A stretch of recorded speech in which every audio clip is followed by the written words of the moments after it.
Welcome to the Box Score Sports Podcast.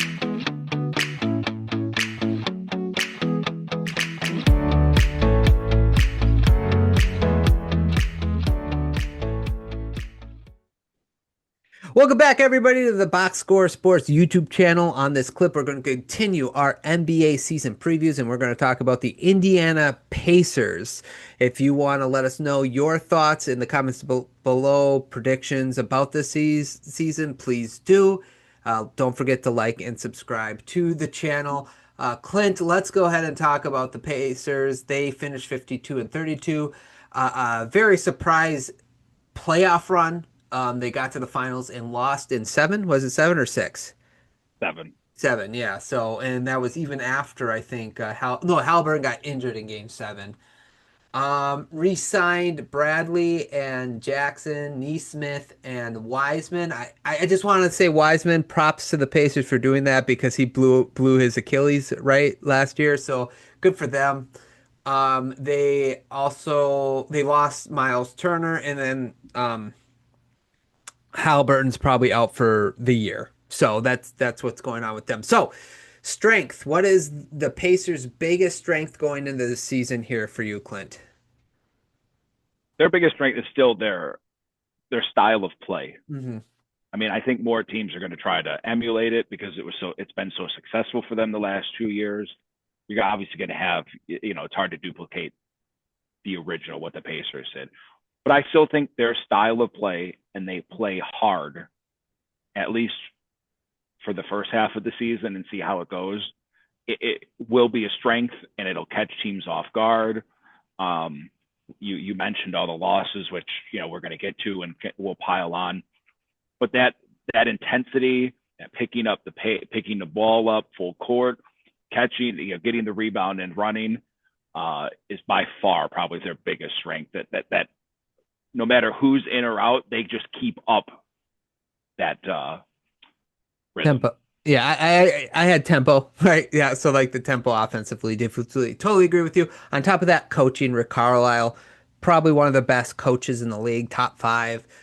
He always gets the most out of his guys. He puts his guys in the best position to win, and he's part of the reason why they play this style of basketball. So, coaching, tempo, I think that's strengths that both those strengths serves them in a positive way going into the season. And Carlisle's good at adjusting, like to what he has. Like he formulated the Pacers have to play a certain way, and he figured that out. And they're going to have to maybe adjust what they've done to a degree with who they lost and the injuries. But like you said, he's one of the best coaches, so he'll come up with something to start the year that might again catch people off guard. Yeah, agreed. Okay, biggest weakness going into the season for the Pacers? I think it's just going to be depth. Not only did you lose Halliburton and Miles Turner, but now TJ McConnell's out for a little bit. Mm-hmm.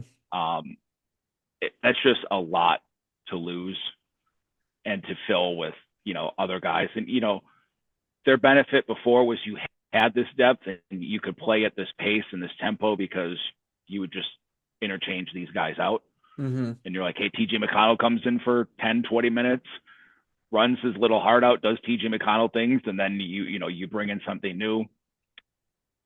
You lose some of that. Nemhard lose effectiveness having to start and do that for longer periods of time. You need Shepherd to step up. You need Furphy to step up. But I just think your depth takes a big hit without those guys, and it becomes taxing, whereas a rolled ankle now to one of these guys is completely devastating. Whereas before you're like, well, it's a minor setback, but we got someone we could patch in for 2 weeks. Yeah, no, that's a really good one. I like that one. I had the obvious weakness too is losing kind of your engine of the offense, so you kind of have to find somebody who to replace him, right? Small centers. They have really small centers. That's that thing I was thinking too. The beautiful thing about Turner was he was like 6'11", 7 foot, could spread the floor, run. We talked about the Bucks, how he's always moving, like what you were seeing during preseason. But you didn't lose size with him on the court. Like right now, Isaiah Jackson is on their starting center according to ESPN, and he's like 6'8". Like that's a small center. And then they got Toppin, who's like 6'8", 6'9". He's going to be a small center. So their center position is small. I think that will affect the rebounding.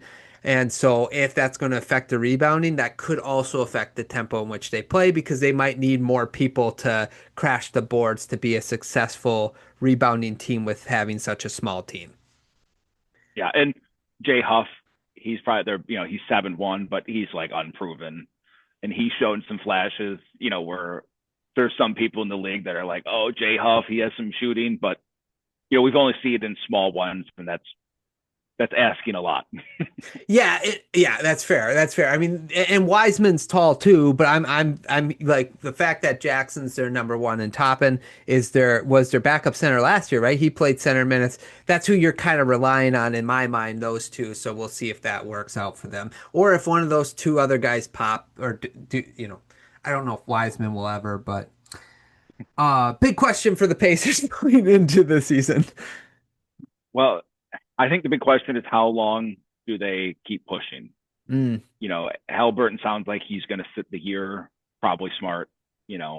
Unless there's a complete surprise and they're really good that we just don't see coming. There's no point in rushing your franchise player back. So how far do we get in the season before they? I don't want to say pull the plug or just rein in it a little because they did make that trade a few days before Halliburton got hurt with the Thunder to get their pick back for this year.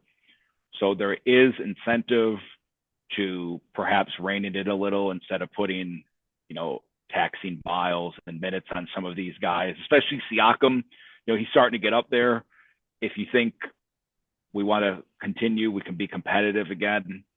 Do we really want to tax him to the extreme for a season where, let's be honest, even if you're in the playoffs, it's probably going to be a lower seed and you're probably not looking great against the Cavs or Knicks, Hawks or Magic type of thing. So my question is, when do they pull the plug and say, maybe we can get down there and have a chance at a top pick? Yeah, this season, like we mentioned, some other in different ways, but other teams like this season could be a really great building block for success in the future. And it would stink to like go from the finals to like getting back into the lottery, but you add another really great player, who knows how much longer this could last. So that's my big question as well. How hard are they going to push for a play-in spot? How hard are they going to put for a play-in, or are they going to, like you said, pull the plug? I'm kind of curious. The mindset of this team doesn't match. Like I'm going to not try real hard so that we could get a lottery. Rick Carlisle is not that type of head coach, so I'm just kind of interested to see if that's going to happen. So yeah, that's why I think it would be far into the season because you're right. I mean, they're definitely not a team that would come out and be like, look, our odds are long this year. Let's play for 30 wins. right. I think it just will come down to how those first 30 to 50 games go. That's fair. Yeah, fair enough. Okay, success. What is for you success for the Pacers this season? I think it's, you have Jarris Walker on this team. You have Johnny Furphy. You have Ben Shepherd. Even Cam Jones, if he's not getting arrested for running from the cops allegedly. Like, you just have some of these younger guys that, like, where are they going to fit? Even someone like Jay Huff. Could he be a backup on the next iteration of a good Pacers team? Isaiah Jackson, same thing. Like, you have a handful of these guys that we've seen. Jarris Walker has played some. Can we get an answer on one or two of them? I think is probably the best thing you could get out of this season is giving these guys some extended minutes and they fit right in. Cool, we have an answer to our 6, 7, 8, 9 guy on the roster next year. Yeah, that's what I have development. I just think like who is Ben Matherin? How is he going to fit into your roster? If he's not, can we move him for something? What about Ben Shepherd? Nimhard and Neesmith they're like in their mid 20s or 24, 25, 26 somewhere in there. I think they're both 25. I don't remember, but they're still kind of young. They have still a little bit of room to grow. Jarius Walker, you already mentioned a couple of people. So like this year, if I were Rick Carlisle, it's like, let's get these young guys, let's see what these guys are. Let's get them in, let's give them a bunch of minutes. Let's play with the roster a little bit. If we win games, great. If we don't, that's okay. But let's just see what we got, because once Halliburton comes back next year, if we can find like two of these young guys that like you said, even if it's just like a good backup role or whatever the case may be, you now you're going to be a little bit better next year and more in a position to succeed next year when your engine comes back for your offense. For sure. Prediction for the Pacers. This is not even out of like despise for the Pacers. You despise every team but the Bucks, huh? just some of the major ones. Yeah. Now, I think they're going to end up being a lottery team, because I just think one of these guys, Mathurin, has like an injury history. Neesmith has been fair. I just think one or two of these guys is going to roll an ankle, going to have a sprain and miss 2 weeks to a month. And I think that is like the nail in the coffin for what they want to do. So I just think a couple of those, and you look at it and you're like, we got our own pick. Let's just keep playing hard, but rein in the minutes on some of these guys. So I think they're going to just miss the play-in. Yeah, I don't hate the Pacers, but I had them as a lottery team too. I just don't know what the purpose would be if Halliburton doesn't come back and you're playing in a play-in on the 10th, 10-9 game, and you lose and you're like, okay, well, that's great. We got a mid-round pick. I just don't know how that benefits your team, unless if like obviously people jump out and you're like, okay, that could benefit their team. But I think between like them and the Celtics, I think are the hardest two teams in the East to kind of predict, because there's also a part of me that could see this team being okay enough and good enough to make a play-in spot. So I'm going to say lottery right now. That's kind of my prediction for them. But I think that's also what's best for them this season too. So lottery. I would agree. Anything else for the Pacers? Nope. Okay. Sounds good. Okay. Sounds good.